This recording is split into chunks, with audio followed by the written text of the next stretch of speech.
Hi, I'm Jessica, an e-learning specialist, and I'm here to show you how to make a combination chart in Excel. So I've created my chart, but I really actually don't want some of this data to be a bar. I kind of want to see a couple of things overlaying each other. So when I click in my chart, I get the contextual tab for chart tools.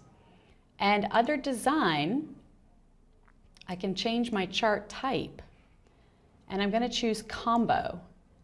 And now I have the ability to make each part of my data a different type of chart.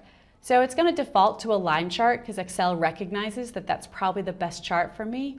But let's say I'm going to go crazy and I want to make the current period actually an area chart.